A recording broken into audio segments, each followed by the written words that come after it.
नमस्कार, बहुत स्वागत है आपका अपना एमपी के इस बुलेटिन में। मैं हूं आपके साथ ऋतु ज्ञानवानी। मेरे सहयोगी पुनीत भी जुड़े हुए हैं न्यूज रूम से, उनके पास भी चलेंगे कुछ खास खबरों के लिए।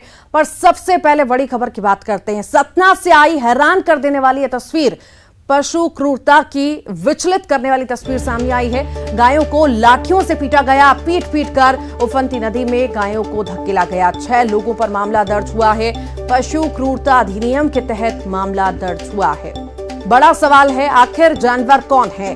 बेजुबानों के साथ बेरहमी आखिर क्यों?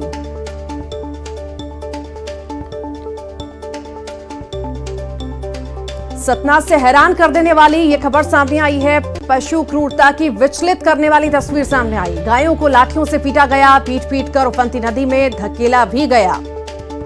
और इसी पर अधिक जानकारी के लिए शिवेंद्र हमारे साथ जुड़ गए हैं। शिवेंद्र, बड़ा ही दर्दनाक कहें, शर्मनाक कहें, क्या कहें, आखिर ऐसी तस्वीरें बार बार सामने आती हैं पशु क्रूरता की, इस पर लगाम क्यों नहीं लग पाती? देखिए रीतू, मैं आपको बता दूं, ये जो तस्वीरें वायरल हुई हैं, जो घटना सामने आई है, इस पे ये नहीं कहा जा सकता कि बेजुबान जानवर कौन है। जो बेजुबान जानवरों के साथ में जुल्म ढा रहे हैं, वो ऐसा लग रहा है कि वो स्वयं जानवर बन गए हैं। मैं आपको बता दूं कि इनकी फसलों को नुकसान हो रहा था। इन्होंने गौ अभयारण्य में इन जानवरों को छोड़ने के बजाय इन्होंने उफनाती नदी, बीहर नदी में इन बेजुबान जानवरों को पीट पीट के बहा दिया। और इसकी तस्वीर जब सामने आई, इस मामले में पुलिस ने संज्ञान में लिया है हालांकि, और पशु अधिनियम 1960 की धारा 11 के तहत मामला दर्ज करके 5 लोगों को आरोपी बनाया है और 1 दर्जन से ज्यादा अन्य लोगों के खिलाफ मामला दर्ज किया है। लेकिन ये तस्वीरें साफ बयां कर रही हैं कि मानवता को शर्मसार करने वाली ये तस्वीरें हैं। और जो ये इस घटना को अंजाम दे रहे हैं, वो निश्चित ही भले ही मानव हो, लेकिन इनकी जो हरकतें हैं किसी जानवर से कम नहीं हैं। जी, वाकई किसी जानवर से कम नहीं है इन इंसानों की हरकतें जो हैं। आखिर सवाल यहाँ पर यही उठता है कि ऐसी तस्वीरें कोई पहली बार नहीं आई है, पहले भी पूर्व में भी हमने देखा है इस तरह की तस्वीरें सामने आ चुकी हैं। आखिर कोई बड़ा एक्शन क्यों नहीं लिया जा सकता? इस पर क्यों नहीं लगाम लग पा रही? देखिए, मैं आपको बता दूं कि सतना या कि अपन बिंद क्षेत्र की बात करें तो इसके पहले भी इसी तरह की तस्वीरें सामने आती थी, जब जानवरों के मुंह में तार बांध दिया जाता था ताकि वो फसलों को नुकसान न कर सके, चारा न सके और फसल न चर पाए। कुछ इसी तरह की तस्वीरें बख्तिया बैराज से भी सामने आई थी कि गर्मियों के मौसम में नहर में जानवरों को ढकेल दिया गया था और भूख प्यास से वो तड़पते उनकी मौत हो गई थी।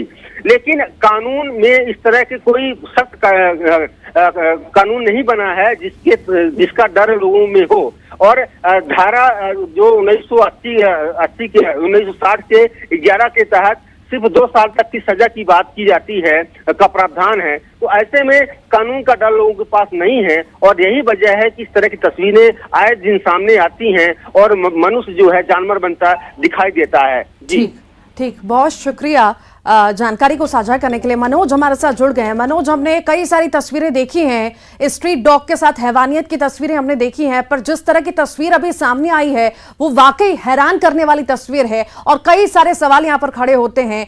आखिर जानवर कौन है? ऐसी हरकतें क्यों?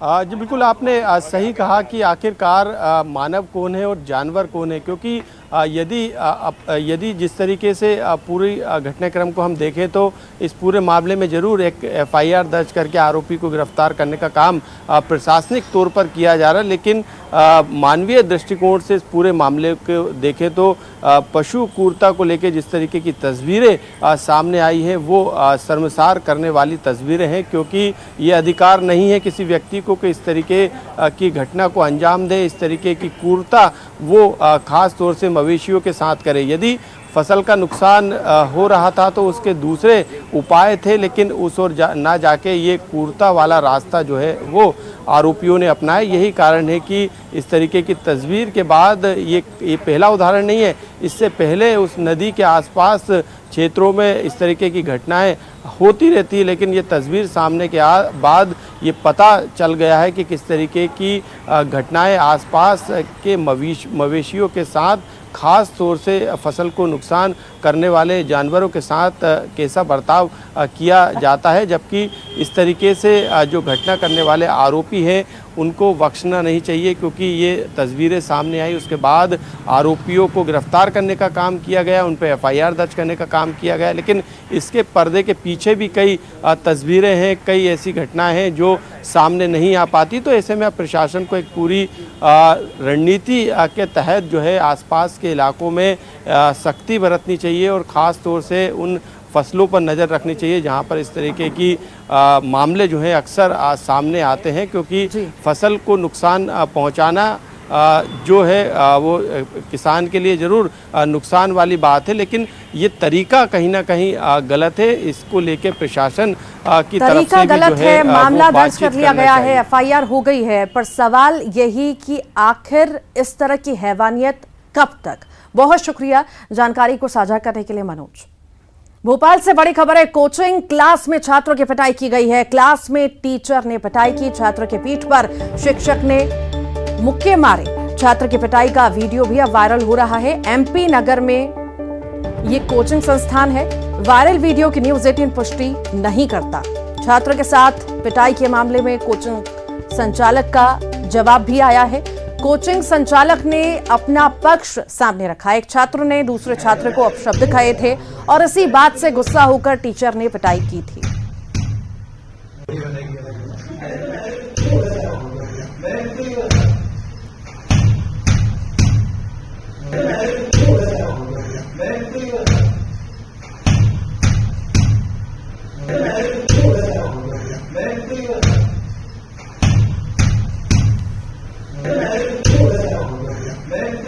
कोचिंग क्लास में छात्रों की पिटाई का ये वीडियो सामने आया है। छात्र के पीठ पर शिक्षक मुक्के मारता हुआ नजर आ रहा है।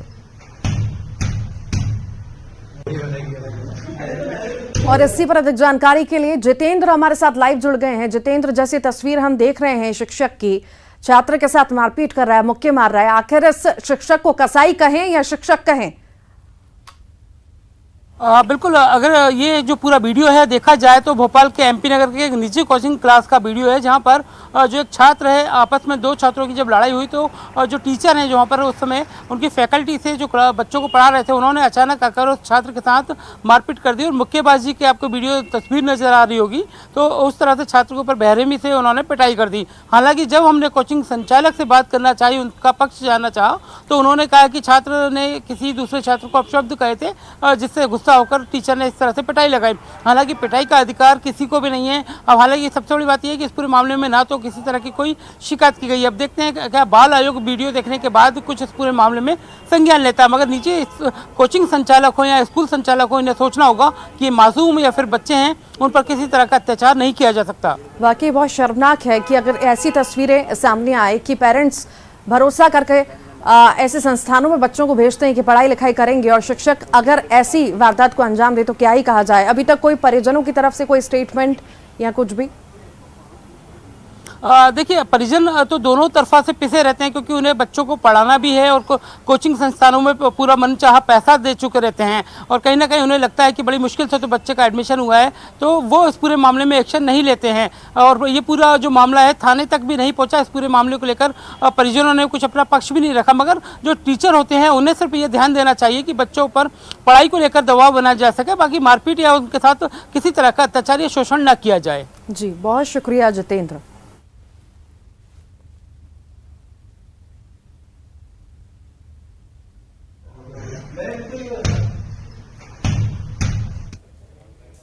और चलिए बढ़ते हैं आगे और बात करते हैं मुख्यमंत्री शिवराज सिंह चौहान की। लगातार अलग अलग जिलों की समीक्षा के काम में मुख्यमंत्री जुटे हुए हैं। सुबह सवेरे वे हर एक करके जिलों की समीक्षा ले रहे हैं।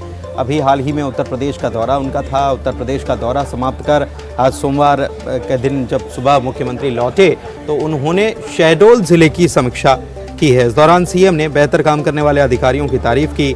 काम में लापरवाही करने वाले अधिकारियों को समीक्षा बैठक के दौरान मुख्यमंत्री की फटकार का भी सामना करना पड़ा। सीएम ने जल जीवन मिशन को लेकर नाराजगी भी जताई है और कहा कि मैं आपके काम से पूरी तरह से असंतुष्ट हूं। शहडोल की पूरी रिपोर्ट शाम तक दे दीजिए। जो काम पूरे हुए हैं उनका लोकार्पण प्रभारी मंत्री विधायकों से कराएं। इसके अलावा भी मुख्यमंत्री ने कई सारे बातें कही। मंत्री जी से मेरा ये कहना है कि आप चेक कीजिए एक बार जाके, 10-20 जगह देखिए कैसी है, जनता से फीडबैक लीजिए काम कैसा हो रहा है। क्योंकि मेरे पास मेरे सप्ताह जाके जहाँ काम होगा वहाँ जाके निरीक्षण करेंगे। गुणवत्तापूर्ण हो रहा है नहीं हो रहा है, कोई दिक्कत तो नहीं है, गांव के लोगों को संतोष है कि नहीं है, जिनके लिए हमने योजना बनाई है सुरक्षित रहे। एक बार मैं फिर डायलिसिस सेवाओं के लिए जिले को बधाई दे रहा हूँ। उसमें अस्पताल प्रदेश में नंबर 1 पे है आपका। पिछले 1 महीने में 312 मरीजों को लाभ दिया है, उसके लिए सब बधाई के पात्र हैं। इसके अलावा मुख्यमंत्री शिवराज सिंह चौहान ने आज हरा भरा मध्य प्रदेश अभियान का भी आगाज किया है। इस अभियान के तहत 75 लाख पौधे लगाने का लक्ष्य रखा गया है। सीएम ने इस मौके पर कहा कि पेड़ हमारे जीवन दाता हैं, कार्बन उत्सर्जन को हमें शून्य करना है, इसके लिए पौधारोपण सबसे ज्यादा जरूरी है। एक पेड़ कई लोगों को जिंदगी देता है। ग्लोबल वार्मिंग से पूरी दुनिया परेशान है। अभी आधा पाकिस्तान बह गया। पेड़ न लगे और रात के 10 बज जाएं तो मेरे हाथ बेकाबू होने लगते हैं, क्योंकि मुख्यमंत्री रोजाना एक पौधारोपण तो करते ही हैं। पेड़ लगाना एक संस्कार बन गया है। उन्होंने अपने खुद के बारे में बताया कि उनके लिए एक संस्कार ये बन गया है। जन्मदिन के मौके पर पेड़ लगाने की शुरुआत करें, ये दूसरों से भी उन्होंने अपील की। पेड़ जीवन दाता है, जिंदगी देने वाले, लेकिन इंसान कई बार कृतज्ञता प्रकट नहीं करता, आभार प्रकट नहीं करता। उसने बेरहमी से इन्हीं पेड़ों पे अपने क्षुद्र स्वार्थों के लिए कुल्हाड़ियां चलाई, जंगल के जंगल साफ कर दिए गए, प्रकृति से खिलवाड़ किया तो ग्लोबल वार्मिंग, क्लाइमेट चेंज के खतरे सामने आ गए। आज सारी दुनिया परेशान है। अब ये ग्लोबल वार्मिंग का, क्लाइमेट चेंज का असर है कि यूरोप में गर्मी से लोग मर रहे हैं, बाढ़ के दृश्य। इधर पौधारोपण अभियान जो शुरू किया गया है, इस पर सियासत शुरू हो गई है। कांग्रेस सवाल उठा रही है इस पर और इस बात की सलाह भी दे रही है कि पौधारोपण की जगह बेरोजगारी को लेकर अभियान चलाने की जरूरत है। बीजेपी युवा मोर्चे को बेरोजगारी पर अभियान चलाना चाहिए और प्लांटेशन के नाम पर तो केवल भ्रष्टाचार होता है। नर्मदा के किनारे जो पौधे रोपे गए उसका हिसाब भी बीजेपी को देना चाहिए। बीजेपी ने कांग्रेस के आरोपों का जवाब दिया है और कहा है कि सामाजिक जागरूकता के लिए अभियान है, पर्यावरण को बचाना हम सबकी जिम्मेदारी है। 25 अगस्त से लेकर 2 अक्टूबर के बीच में संपूर्ण मध्य प्रदेश में चलाया जाएगा। इसमें हम 25 अगस्त से लेकर 10 सितंबर के बीच में लोगों का रजिस्ट्रेशन करेंगे। पहले फेज में हम हमारे सभी युवा साथियों को जो हमारे संगठन से जुड़े हैं उनका रजिस्ट्रेशन करेंगे वृक्षारोपण के लिए। उसके बाद 1 सितंबर से लेकर 10 सितंबर के बीच में समाज के विभिन्न वर्गों का रजिस्ट्रेशन करेंगे। नैतिक साहस इस युवा मोर्चे में है तो वो 75,000 पौधे लगाने के पहले जब बारिश निकल गई तब उन्हें होश आया 75,000 पौधे लगाने का, यानी उसमें भी भ्रष्टाचार होगा। मगर यही जनता युवा मोर्चा पहले अपने मुख्यमंत्री शिवराज सिंह चौहान से पूछे कि नर्मदा सेवा यात्रा को लेकर 6 करोड़ 67 लाख जो पौधे लगाए थे उसमें कितना भ्रष्टाचार हुआ है, कितने पौधे जीवित हैं, उन पौधों को कौन डकार गया है, इस पर चर्चा, खुली चर्चा करें जनता युवा मोर्चा। लोकप्रिय मुख्यमंत्री माननीय शिवराज सिंह चौहान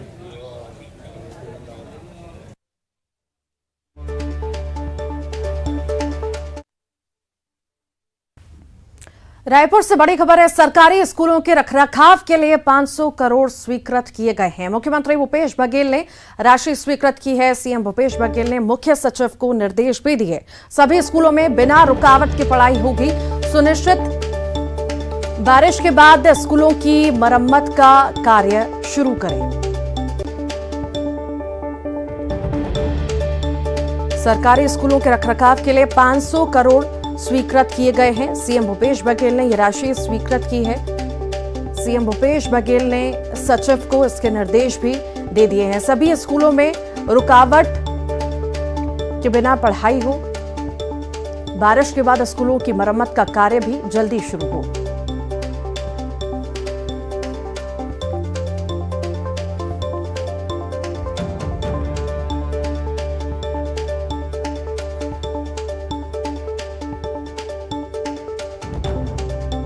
मुख्यमंत्री भूपेश बघेल ने निर्देश दिए हैं सभी स्कूलों में बिना रुकावट की पढ़ाई हो सके बारिश के बाद स्कूलों की मरम्मत का कार्य जल्द से जल्द शुरू हो। बारिश के बाद स्कूलों की मरम्मत जल्द से जल्द कराई सके। सारी व्यवस्थाएं जो हैं बच्चों के लिए हो सके सरकारी स्कूलों में, और इसके रखरखाव के लिए 500 करोड़ स्वीकृत किए गए हैं मुख्यमंत्री भूपेश बघेल द्वारा।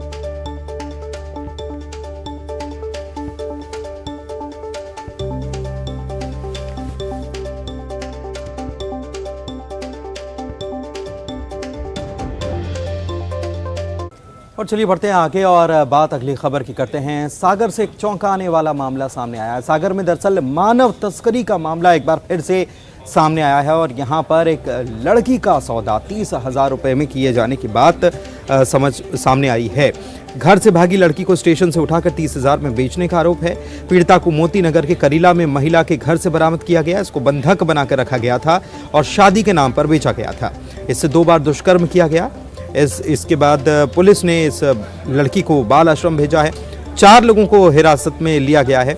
आपको बता दें कि जिस महिला से पीड़िता बरामद हुई है उसकी बेटी वसंती मानव तस्करी के मामले में पिछले दिनों गिरफ्तार की गई।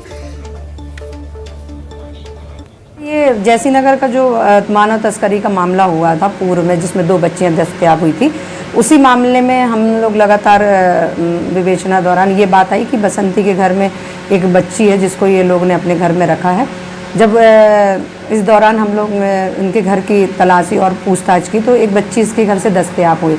उससे पूछताछ कर और लोगों से पूछताछ करके ये तथ्य सामने आए कि वो बच्ची मैयर की है।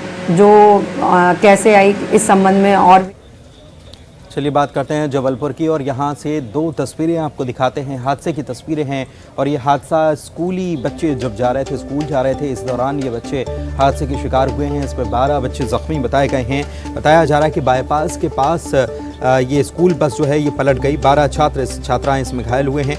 ग्रामीणों ने बच्चों को अस्पताल भिजवाया है। बस ब्लेसिंग किड्स पब्लिक स्कूल की है। लोगों ने स्कूल प्रबंधन पर लापरवाही के आरोप लगाए हैं। आधारताल थाना क्षेत्र में ये घटना हुई है।